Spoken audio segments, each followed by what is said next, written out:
Eu sou Carlos Alberto, o Pensador. Bem-vindos à jornada. 19 nações americanas participam agora de um novo esforço regional contra o crime organizado e o narcotráfico.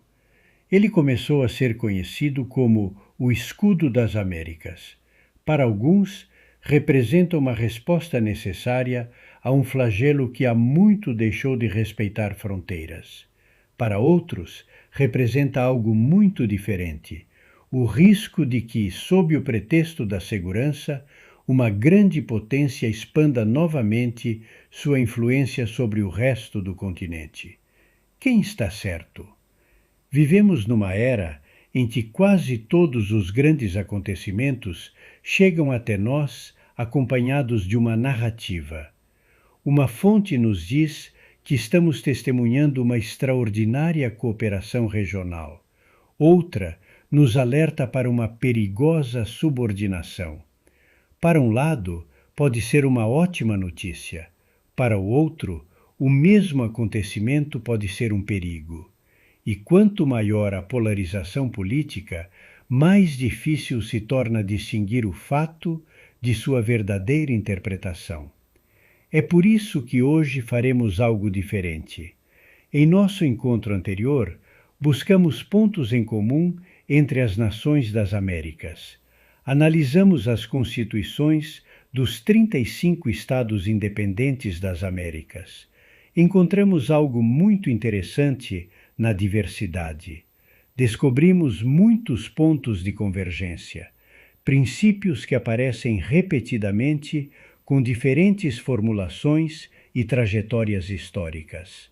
Soberania, liberdade, direitos, legalidade, representação, limites ao exercício do poder, segurança, justiça, bem-estar, progresso. Então, olhamos além das constituições. Voltamo-nos para os documentos elaborados pelas próprias instituições interamericanas, e lá os encontramos novamente. Soberania, democracia representativa, direitos fundamentais, separação de poderes, cooperação, paz, desenvolvimento, participação. Os pontos de convergência estavam lá. Assim, formulamos uma hipótese. Se os povos das Américas compartilham uma família de princípios, podem esses princípios compartilhados se tornar a base para uma maior cooperação? Poderiam forjar um pacto, e esse pacto poderia ser protegido por algo chamado o Grande Escudo das Américas? Ao final daquela primeira reunião, fizemos um compromisso: não nos apaixonarmos pela nossa própria ideia. Dissemos que neste segundo capítulo colocaríamos nossa proposta à prova. Chegou a hora, e para isso usaremos mais uma vez nosso grupo de reflexão. Hoje, os dois lados se enfrentarão diante da nossa proposta, dois adversários, porque dessa forma podemos testar sua coerência e também sua força. Vamos começar então. Imagine que diante de nós está alguém que observa a realidade americana atual da perspectiva daqueles que defendem o atual escudo das Américas. Daremos a palavra a essa pessoa e não tentaremos suavizar seus argumentos. Eu diria algo assim: vocês falam de soberania enquanto o crime organizado avança. Muito bem.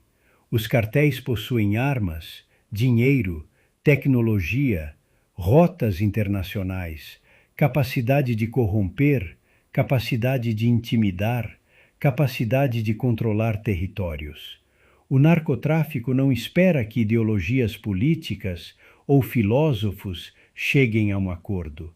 Ele simplesmente age, cruza fronteiras sem respeitar a soberania, lava dinheiro, infiltra instituições, compra influência, e quando um Estado tenta enfrentá-lo sozinho, muitas vezes descobre que está lutando contra uma organização que opera simultaneamente em vários países.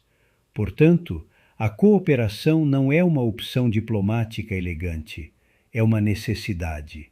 Se o crime funciona como uma rede internacional, os Estados também precisam funcionar como uma rede de proteção. Trocar informações, controlar rotas, rastrear dinheiro, cooperar judicialmente, coordenar forças de segurança e, quando necessário, também usar sua capacidade militar para tomar medidas específicas.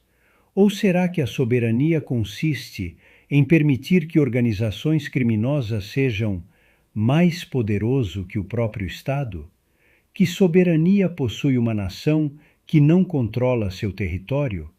Que liberdade tem um cidadão que vive sob o controle de um cartel? Que Estado de Direito existe quando juízes, policiais, funcionários ou políticos podem ser comprados ou assassinados? O crime organizado não ameaça apenas a segurança, ameaça os próprios princípios que você afirma querer proteger. É por isso que o escudo não contradiz necessariamente esses princípios. Pode ser precisamente uma ferramenta para defendê-los. E se uma nação tem mais recursos, mais inteligência, mais tecnologia e maior capacidade militar para ajudar, por que rejeitar essa ajuda simplesmente porque essa nação é poderosa? Os Estados Unidos também são uma nação americana.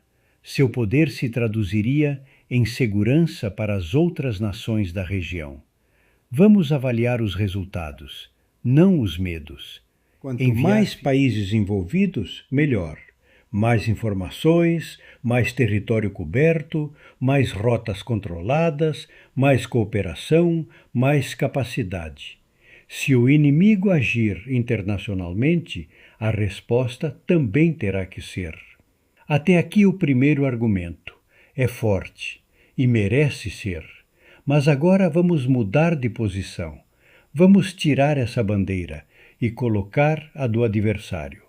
Nosso segundo participante ouve tudo isso e responde: parece perfeitamente razoável, talvez até demais, porque sempre que uma concentração de poder busca se expandir, encontra uma razão para fazê-lo.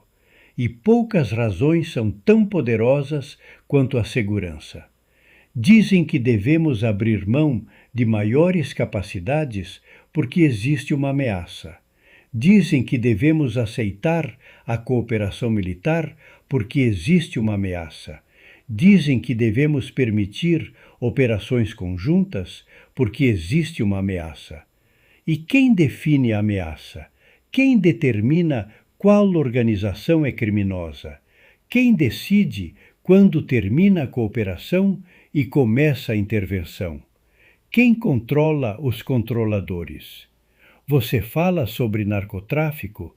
Nós também queremos combatê-lo, mas a América Latina sabe muito bem o que acontece quando grandes potências transformam seus próprios interesses em políticas continentais.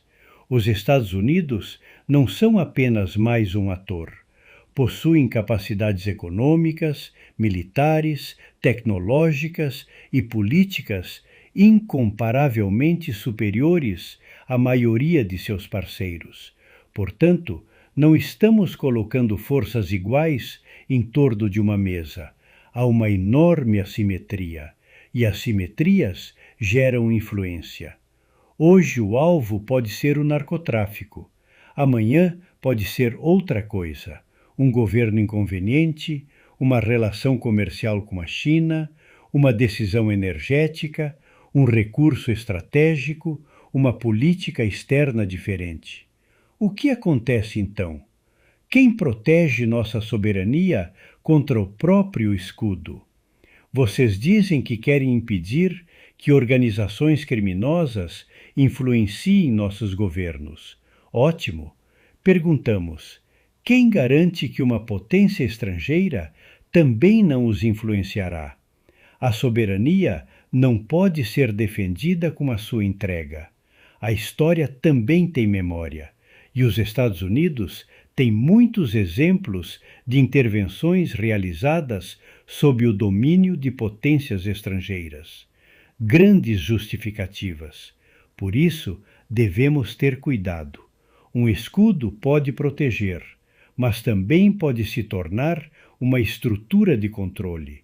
Depende de quem o detém, depende de quem decide, depende de quem tem o poder.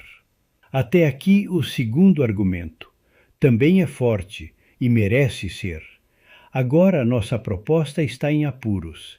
De um lado, sem cooperação, o crime transnacional pode explorar a fragmentação dos Estados. Do outro, sem limites, a cooperação dominada pelos mais poderosos pode se tornar uma nova forma de dependência.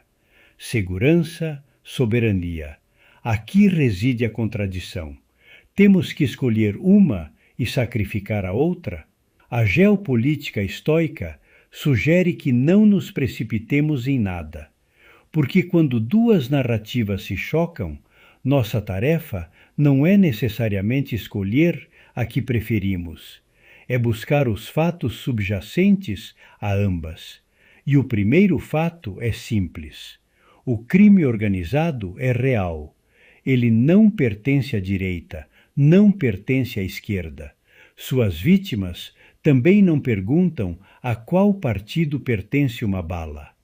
O narcotráfico utiliza governos de diferentes orientações, diferentes economias, diferentes rotas e diferentes sociedades. Quando encontra uma oportunidade, ele a aproveita. Portanto, a necessidade de cooperação também é real. Mas há um segundo fato. O poder também é real, e a cooperação internacional não elimina os desequilíbrios de poder entre seus participantes. Os Estados Unidos continuarão sendo muito mais poderosos do que muitos países do continente, mesmo que todos se sentem à mesma mesa. Negar isso seria absurdo. Então, talvez ambas as posições apontem para problemas reais. O crime precisa de limites, e o poder também. Aqui, nossa família de princípios começa a mostrar para que pode ser usada. Porque entre os pontos de concordância que encontramos, não estava apenas a segurança, estava também a soberania. Não era apenas a autoridade, estavam também os limites ao poder. Não era apenas a Estado, era também a representação do povo. Não se tratava apenas de cooperação, tratava-se também de legalidade. Então, o que acontece se, em vez de usarmos um princípio contra o outro, os usarmos em conjunto? Segurança com soberania, cooperação com legalidade, poder com freios e contrapesos, participação com representação. Aqui começa a surgir uma possibilidade diferente. Não o desaparecimento do escudo, sua evolução, porque o atual escudo das Américas também não surgiu do nada. A cooperação continental contra as drogas, o crime organizado e a lavagem de dinheiro tem décadas de história. Houve tratados, organizações, acordos bilaterais, mecanismos multilaterais, políticas que funcionaram, políticas que não funcionaram, e resultados que nos obrigaram a buscar novas respostas. A realidade mudou, os mecanismos mudaram novamente. Isso é um realinhamento. Agora, 19 países participam de uma nova formulação. O que pode acontecer a seguir? Aqui reside a nossa oportunidade. Não precisamos destruir o que está começando simplesmente porque não é perfeito. Nem precisamos aceitar que permanecerá para sempre como foi concebido. E aí surge uma ideia que merece ser testada. O que aconteceria se mais países participassem? Vamos parar por aqui. porque expandir não significa simplesmente adicionar bandeiras a uma fotografia. O Brasil não contribuiria apenas com território. O México não contribuiria apenas com população. O Canadá não contribuiria apenas com recursos econômicos. Cada novo participante traria interesses, preocupações, condições, experiências, limitações e também princípios que desejam preservar. Isso significa que uma expansão poderia aumentar a capacidade do escudo, mas também poderia aumentar seus mecanismos de controle e equilíbrio. E essa diferença é fundamental. Quanto mais interesses legítimos envolvidos, mais difícil é para um único interesse representar automaticamente o todo. Quanto mais vozes houver, maior a necessidade de construir mecanismos para ouvi-las. Quanto maior a participação, maior deve ser a regulamentação. Isso não enfraquece necessariamente o sistema, pode fortalecê-lo. As democracias conhecem esse princípio perfeitamente bem. Não queremos que o poder executivo desapareça, precisamos dele.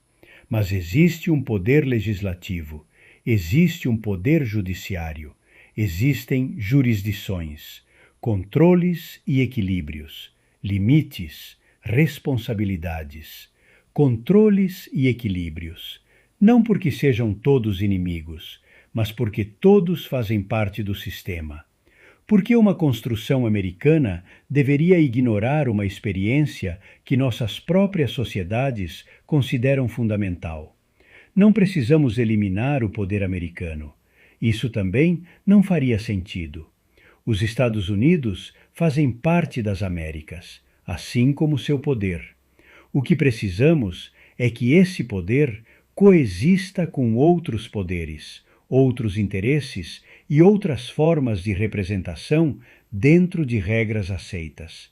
Exatamente o mesmo se aplica ao Brasil, México, Canadá, Argentina ou qualquer outro país que possa adquirir influência significativa. O problema não é o poder. O problema é a sua falta de regulamentação. E é aqui que entra a participação popular. Não por meio de um plebiscito continental impossível. A história raramente pergunta a milhões de pessoas primeiro exatamente que tipo de instituição elas querem construir. A necessidade geralmente se manifesta por meio da busca. As pessoas exigem segurança, soberania, prosperidade, liberdade, oportunidades, representação. Os governos respondem. As instituições são modificadas, os mecanismos evoluem, e então os resultados são julgados novamente pela sociedade. O caminho é construído caminhando. É por isso que a participação tem outra consequência: aumenta a conscientização. Quando uma sociedade participa de um esforço compartilhado, começa a se perguntar: o que estamos defendendo? Por quê? O que compartilhamos?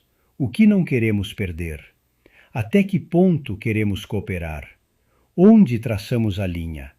E então, os princípios escritos em uma Constituição podem começar a se tornar princípios vividos. Talvez aí resida uma oportunidade muito maior do que o problema que deu origem ao atual escudo. O realinhamento atual começou em torno da segurança. Mas sua evolução pode nos levar a uma discussão muito mais profunda sobre o que as Américas desejam preservar. E não precisamos inventá-la, já a procuramos. Essa foi precisamente a tarefa do primeiro capítulo. Encontramos a família de princípios.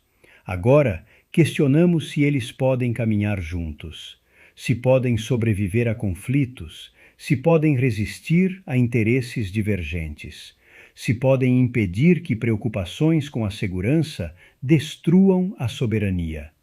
E se preocupações com a soberania podem nos impedir de cooperar contra ameaças reais. Aqui, nossa proposta começa a ganhar força. Não porque tenhamos derrotado um de nossos adversários, mas porque ambos nos ajudaram a aprimorá-la. O defensor do atual escudo nos lembrou de algo. Sem capacidade, os princípios podem se tornar declarações impotentes. O crítico nos lembrou de algo igualmente importante. Sem limites, a capacidade pode acabar ameaçando aquilo que se propõe a proteger. Portanto, precisamos de ambos: capacidade e regulamentação, proteção e freios e contrapesos, cooperação e soberania. Estamos diante do que definimos como um realinhamento virtuoso. Não elimina a luta entre forças opostas, despolariza-a, permite que diferentes forças se controlem mutuamente, se corrijam e, quando encontram pontos em comum suficientes, construam algo novo. Finalmente, caros amigos, nossa proposta acaba de passar por seu primeiro e rigoroso teste, e talvez o resultado seja mais importante do que imaginávamos, porque, depois de ouvir os dois lados, descobrimos que a discordância não reside necessariamente na necessidade de nos protegermos, nem necessariamente na necessidade de cooperar. Aqueles que observam a ascensão do crime organizado exigem cooperação para aumentar nossa capacidade de resposta. Aqueles que observam o perigo de uma concentração excessiva de poder exigem soberania, limites e garantias.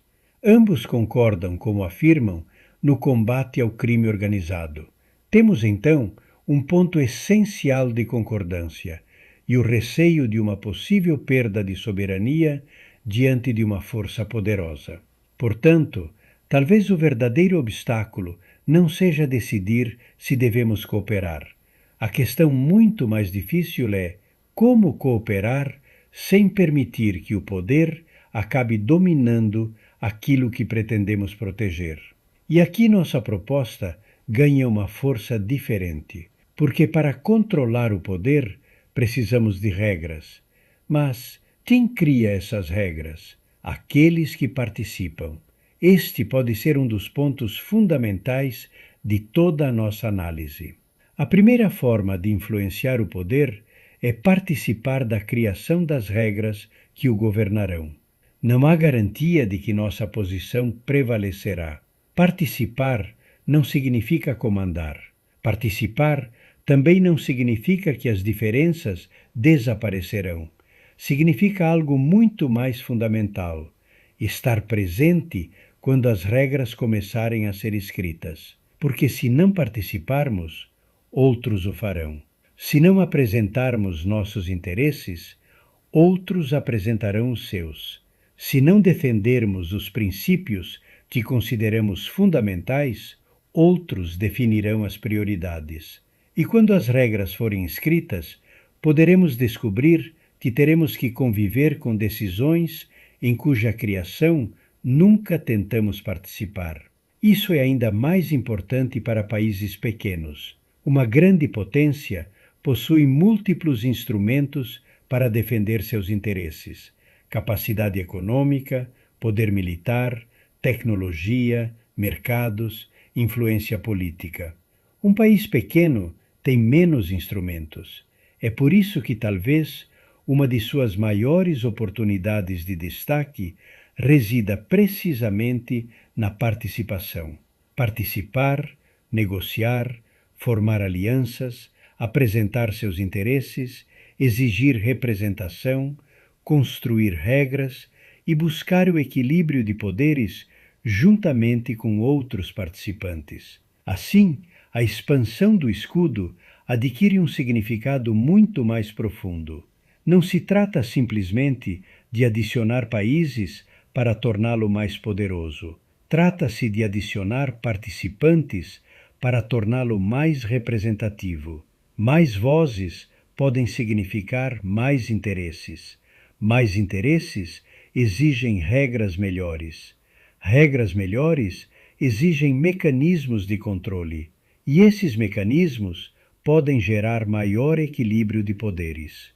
Aqui, nossa família de princípios volta a ocupar o centro do palco.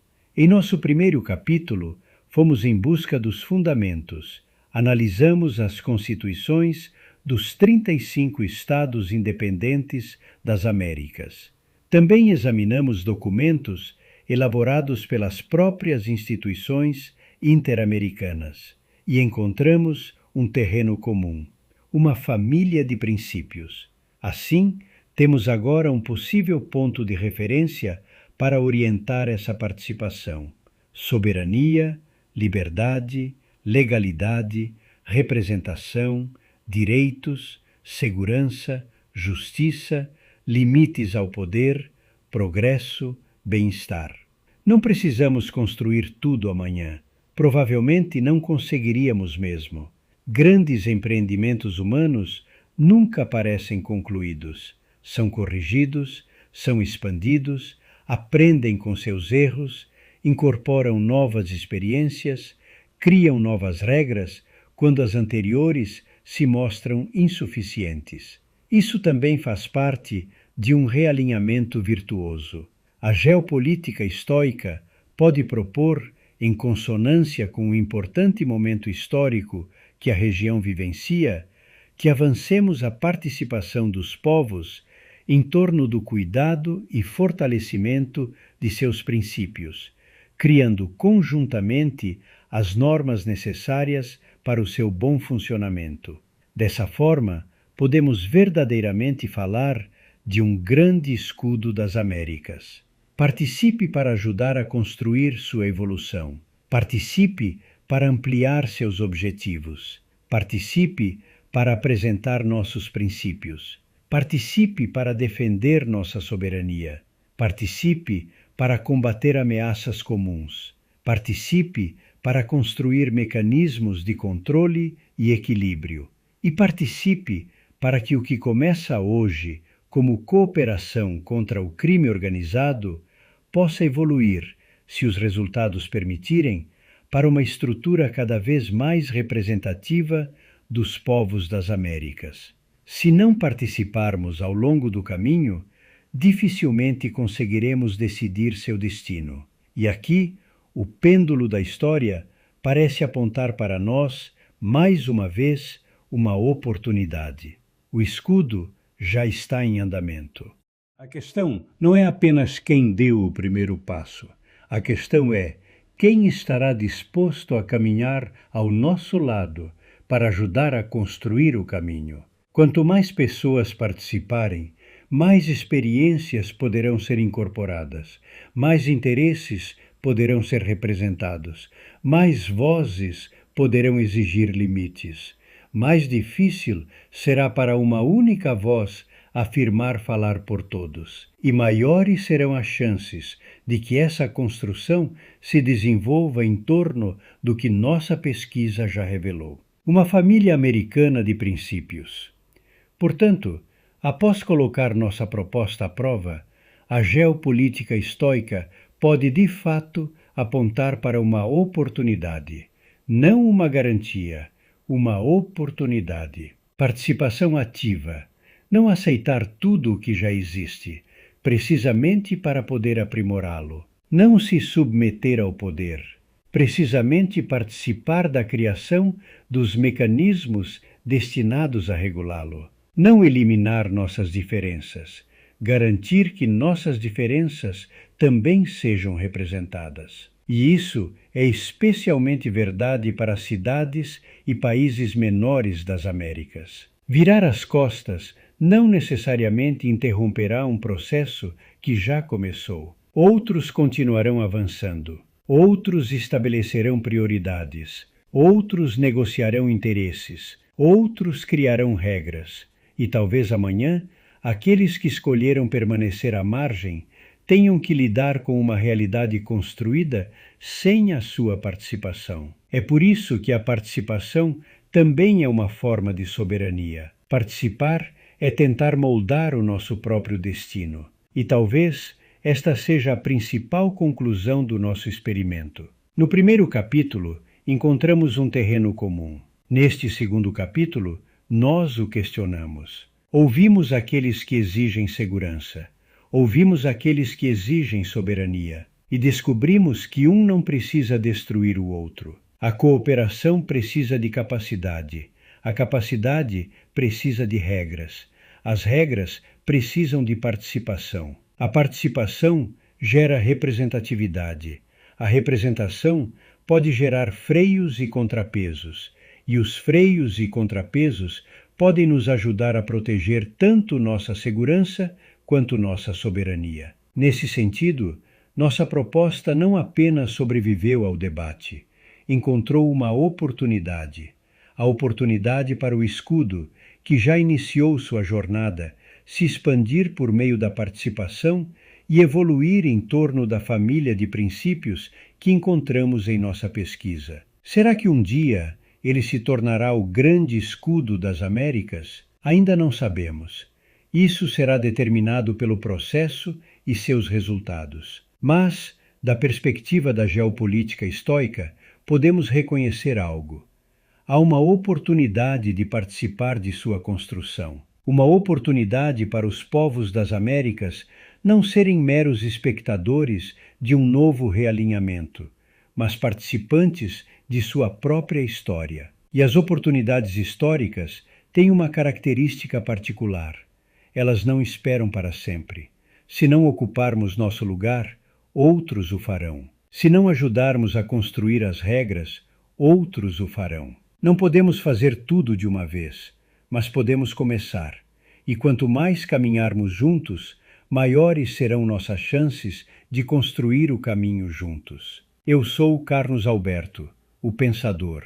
Obrigado por se juntar a mim novamente neste laboratório de pensamento. Agora quero ouvir sua opinião. É melhor participar colaborando na construção de um grande escudo das Américas, com suas regras e mecanismos de controle, ou permanecer à margem e deixar que outros o construam? Comente, faça perguntas, questione, porque nós também, ao pensar e participar, começamos a moldar nossa própria história. Nossa pesquisa continua.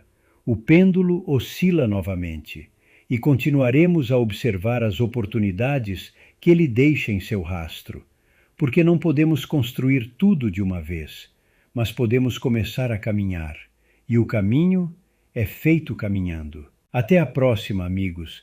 Nos encontraremos no próximo lançamento. Pensar bem é viver melhor.